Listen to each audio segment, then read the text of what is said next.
Sarai, son épouse, est appelée au même cheminement. Dieu dit à Abraham, tu n'appelleras plus ta femme Sarai, du nom de Sarai, car elle aura pour nom Sarah. Je la bénirai, et même je te donnerai par elle un fils. Genèse 17, 15, 16. Telle est la promesse de Dieu. Ainsi Sarai change de nom, ce qui signifie que Dieu l'établit dans sa véritable identité. Elle était la princesse de son père, la lettre hébraïque Yud indiquant le possessif. Elle devient Sarah, libre, non mélangée, capable de quitter sa condition de dépendance. À 90 ans, elle qui était stérile va porter un fruit inespéré.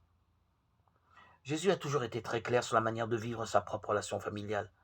À 12 ans, à l'âge où un jeune hébreu prend vraiment sa place dans la communauté religieuse, au cours d'un séjour à Jérusalem, au moment de la fête de la Pâque, il reste au temple, alors que la caravane où se trouvent ses parents est repartie pour Nazareth.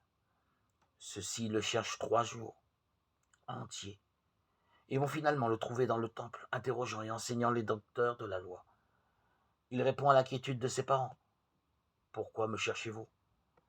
Ne savez-vous pas qu'il faut me être chez mon Père? Luc 2, 49. Ce jour-là, Jésus s'est situé de la façon la plus claire par rapport à la famille et à Dieu. Sa source créatrice qu'il appellera toujours mon Père. Il repart avec eux à Nazareth. Son éducation n'est pas terminée, il doit habiter chez ses parents. Le texte dit qu'il leur était soumis.